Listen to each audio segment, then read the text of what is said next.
Welcome to this episode of Coffee with Cornell. Today we're going to talk about coping and coping skills. Grab a cup of coffee and join me.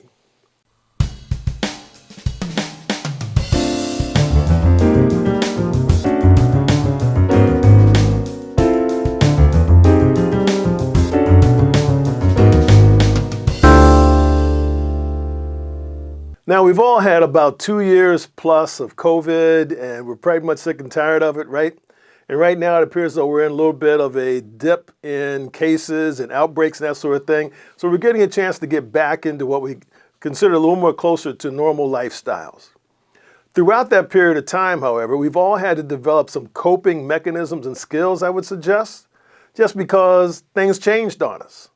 So when you think about it, coping is really adjusting your behavior, your techniques, your habits in order to survive and make it to the next level, if you will, the next base, the next time frame. All those coping skills is what we have to do not only professionally, but also personally. A number of years ago, I asked my students, I said, hey, look, what do you do to help reduce stress in order to try to be and start to cope? One student who was very athletically built, he says, well, I like to work out. I said, that's a good positive thing because when you think about working out is good for your body, it releases the endorphins, and continuing to do that is probably a good thing for you. A lot of people during the course of the pandemic started walking and, had internal bicycles and outside bicycles, a lot of physical activities that got them out and started doing things, right? That was a coping mechanism.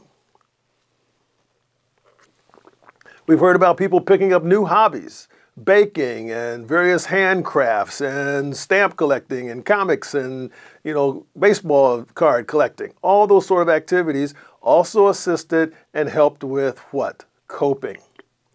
The reason we had to cope is because all of a sudden things changed and they were out of sync with what we were accustomed to, the way we did things before.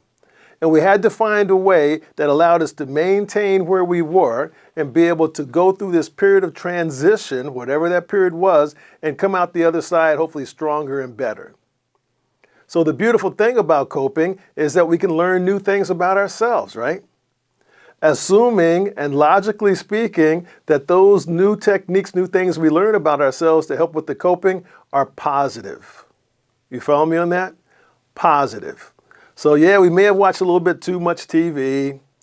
Some very good quality television was on.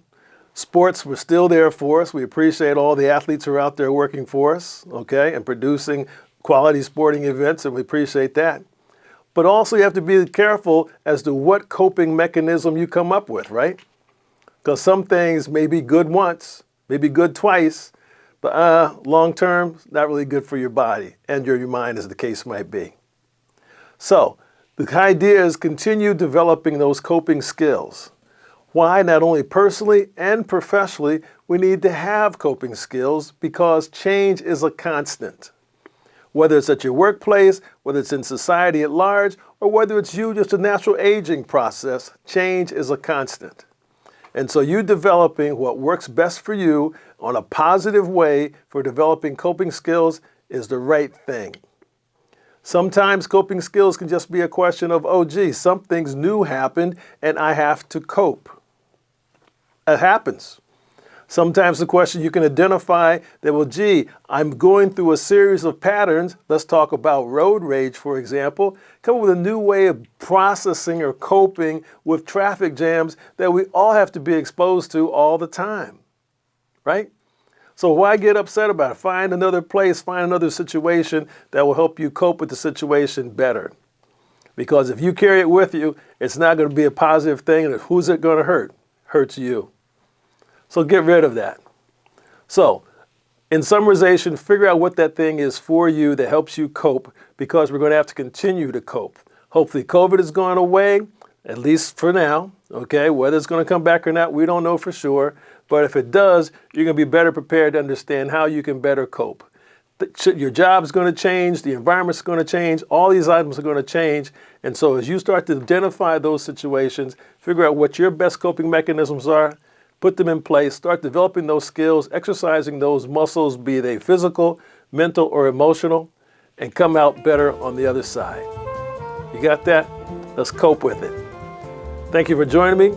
See you next week on Coffee with Cornell. If you like this episode, please subscribe, hit the bell icon for future notifications, and give me a like. We'll see you next week on Coffee with Cornell.